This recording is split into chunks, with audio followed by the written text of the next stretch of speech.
A partir de agora com o Coronel Jaime Oliveira, que é diretor de operações e fiscalização de trânsito da S-Trans aqui da capital Teresina.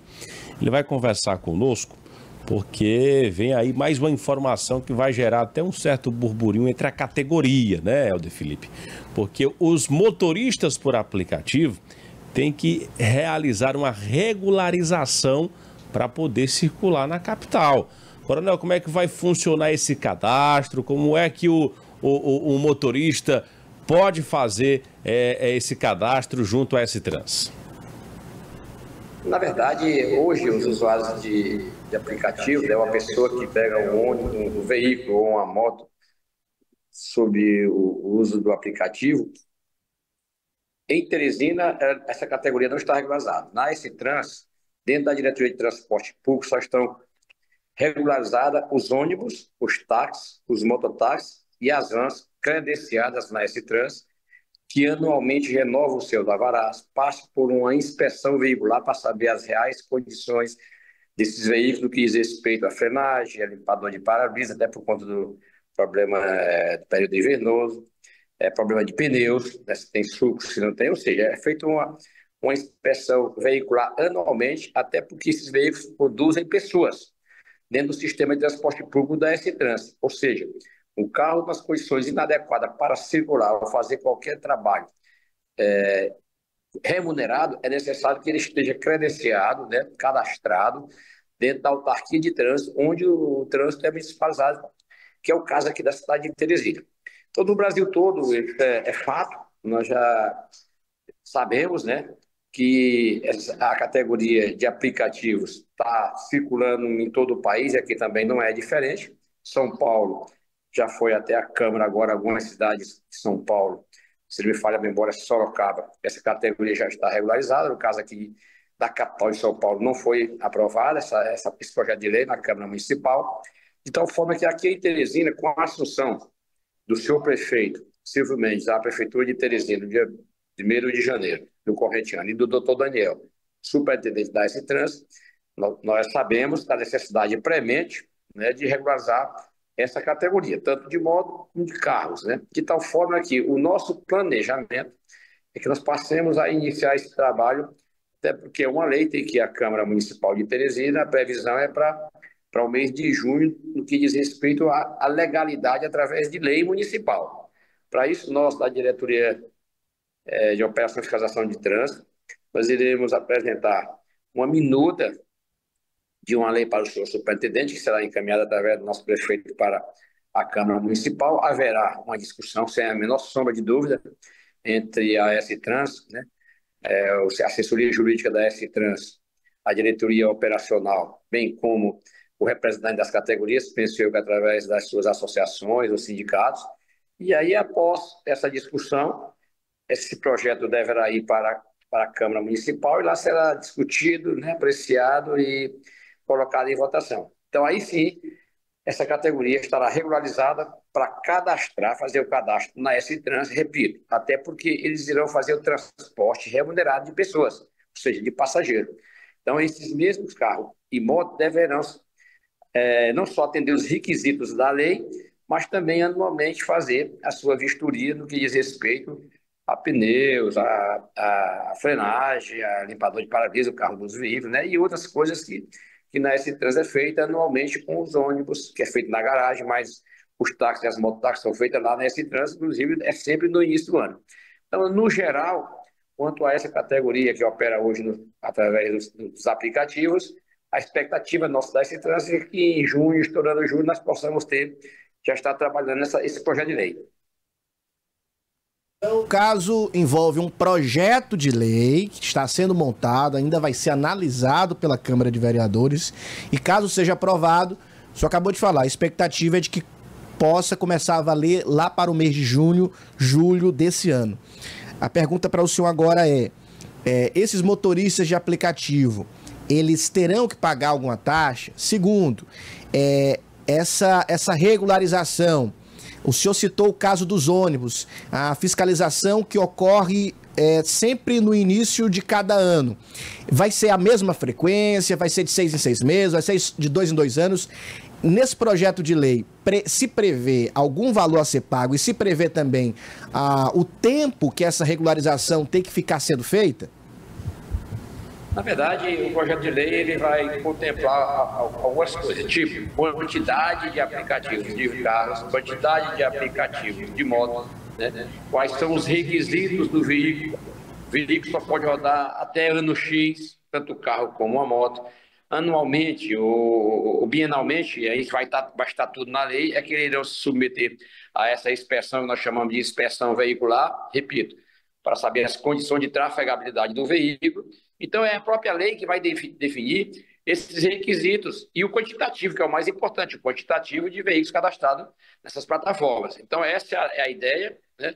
Nós iremos passar a discutir, a gente vai discutir com o nosso superintendente, doutor Daniel, a assessoria jurídica já está trabalhando isso aí com a DTP, que é a Diretoria de Transporte Público, e aí eu creio, né, esperamos que em junho nós tenhamos já esse projeto trabalhado. Algumas pessoas estão confundindo, e os aplicativos, no caso dos carros, né? Eles podem hoje utilizar as faixas exclusivas de ônibus. Gostaria de dizer através desse programa que as faixas exclusivas de ônibus e as faixas semi-exclusivas, que muitas pessoas ainda não sabem o que é a faixa exclusiva e a faixa semi-exclusiva, as faixas exclusivas são as faixas para os ônibus que operam, né, no sistema Integra, o sistema Integração, que é na Barão de Gurgueia, na Miguel Rosa, na João 23, na Presidente Queiroz, na Duque de Caxias e na Rui Barbosa. Então, esses corredores de ônibus, por força de lei de portaria, à época da implantação do sistema, só poderiam circular nesses corredores os ônibus e os táxis, né? No início da administração do senhor prefeito Silvio Mendes, na primeira reunião foi cogitado pelo próprio senhor prefeito a questão dos amarelos piscantes, de 23 às 5 da manhã, por proposição, repito, do senhor prefeito, e fazemos uma análise da necessidade de que os motociclistas, qualquer que seja motociclista, ou seja, qualquer pessoa conduzindo uma motocicleta, independentemente da categoria que ele pertença, ele pode hoje, a partir de 2 semanas atrás, ele pode circular nas faixas exclusivas de ônibus. Por quê? Porque com essa ação, nós iremos tirar das vias onde nós temos corredor de ônibus, que só circulam os ônibus e táxis, as motocicletas que ficam fazendo zigue-zague, disputando as outras 2 faixas, né, de rolamento com os demais carros e provocando vários acidentes. Isto é fato, essa repercussão positiva nós já temos dentro do HUT, porque esses motociclistas que se envolviam em acidente nas faixas de rolamento, onde nós tínhamos as faixas exclusivas de ônibus, eles foram minimizados, não tenho nem notícia de acidente ocorrido nessas circunstâncias, né? De tal forma que essa foi a ideia do senhor prefeito, né, estudada e aprovada pela S-Trans, e já em prática desde a semana passada, repito, é que qualquer motociclista poderá utilizar a faixa exclusiva de ônibus, que as pessoas confundem com as faixas semi-exclusivas. Quais são as faixas semi-exclusivas que nós temos em Teresina? É a Frei Sarafim, né?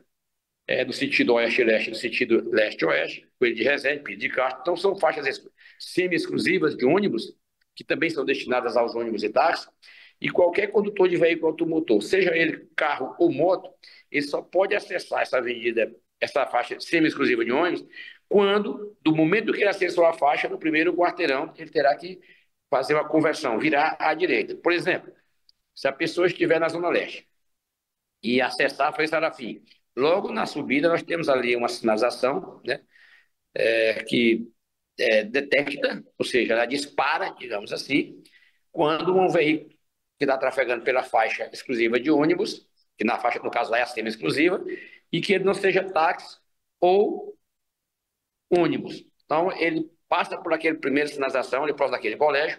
Se ele cruzar Goiás, já próximo do hotel do Beck, tem uma segunda fiscalização eletrônica. Se ele passar por lá na segunda vez, a esse carro ele é notificado, ou seja, no vulgar ele é multado. Isso aí é a diferença das faixas exclusivas para as faixas semi-exclusivas. Repito, nas semi-exclusivas, só acessa veículo ou motocicleta, né, os carros ou moto, quando ele tiver a necessidade de fazer uma conversão, ou seja, virar à direita no quarteirão seguinte em que ele acessou a faixa semi-exclusiva. Um questionamento para o senhor em relação a essas faixas exclusivas, especialmente ali na Avenida Presidente Kennedy. Eu recordo que no ano passado eu entrevistei um representante da S-Trans, até um funcionário aí, um servidor público, que estava na função de jurídica, né, da empresa. E eu questionei ele porque estava sendo colocado algumas câmeras ali no decorrer da avenida. E ele disse para mim que só essas câmeras, né, só poderiam fazer esse monitoramento para emitir a multa só após uma sinalização que deve ser colocada lá na avenida, informando que a via está monitorada. Já foi finalizado isso? Já está valendo? Como é que está esse andamento dessa sinalização lá? Qualquer via, né, que notifique qualquer infrator, seja qualquer condutor de veículo, condutor, repito, carro, moto, quando ela está devidamente sinalizada. Então, nesses corredores nós percebemos, nos postes, normalmente existe essa sinalização, que é uma câmera, né, uma câmera com a inscrição via monitorada por câmera. Então, com esta sinalização, aí sim a S-Trans está em condições de, lá do CCO, que é o Centro de Controle Operacional, lá da S-Trans, notificar qualquer pessoa que adentrar uma faixa exclusiva do ônibus, que não seja um táxi, que não seja um ônibus, e agora, a partir de 2 semanas atrás, que não seja uma motocicleta, qualquer outro veículo que adentrar a faixa exclusiva de ônibus. Afora, né? Ou seja, além dessas 3 categorias, que são os pilotos de motocicleta, os ônibus e os táxis, ele será notificado, e no lugar nós chamamos de multado.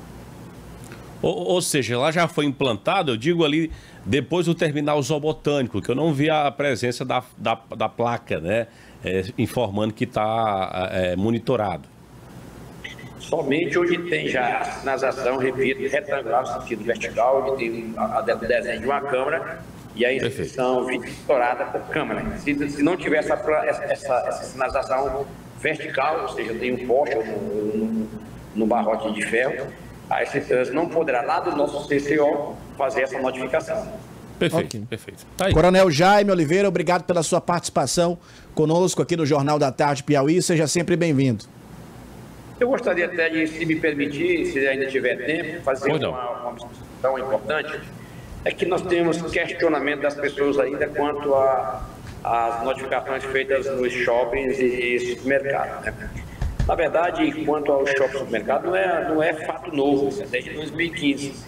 Temos a resolução do CONTRAN, nós temos uma legislação, além do Estatuto do Idoso. O próprio Estatuto do Idoso já preconiza que qualquer estabelecimento público ou privado tem que ter 5% dos estacionamentos destinados aos idosos. Isso está no Estatuto do Idoso. Inclusive, sujeito, né, a pena de detenção, se não for demora, ou reclusão, para o estabelecimento que não cumprir. No que diz respeito aos grandes shoppings, que é o grande problema do momento, e os grandes supermercados de Teresina, né, com o advento da lei, todos os shoppings, supermercados que for construir um prédio novo, digamos assim, um shopping novo, um supermercado novo, o projeto de construção tem que passar pela S-Trans, porque lá terá que ter a quantidade de vagas de estacionamento. Pela lei, na legislação, das vagas desse supermercado, da vaga desse shopping, 5% são destinadas aos idosos, né, no local mais próximo de acesso ao supermercado, bem como 3% às pessoas portadoras de necessidades especiais, as gestantes, né, as pessoas portadoras do espectro autista. Então, inclusive agora, recentemente, está destinado também um número de vagas destinadas às pessoas que têm carro elétrico. Então, qualquer pessoa que estaciona em uma vaga destinada a idoso, tem uma vaga destinada a uma pessoa portadora de necessidades especiais, ou estaciona o carro no local onde deverá estacionar só carro para fazer recarga elétrica do seu veículo, ele faz de ser combustão elétrica, né? Funcionando sob o princípio da eletricidade, eles estão sujeitos à penalidade de multa, inclusive a medida administrativa de remoção do... Então, essa via, ela é privada, ela é de propriedade, né? O estacionamento é de propriedade do shopping, é de propriedade do supermercado, mas ela é aberta à circulação e sujeita à fiscalização da autarquia de trânsito do município, onde o município municipalizou o trânsito, que é o caso de Teresina. Então, nós, da S-Trânsito, para resguardar o direito dos idosos, o direito dos PNS, portadores de necessidades especiais, nós estamos fiscalizando os shoppings, supermercados, haja vista que tem uma demanda reprimida dentro da S-Trans, de ofícios do Ministério Público, cobrando da S-Trans essa fiscalização que até então não vinha sendo feita. Ok.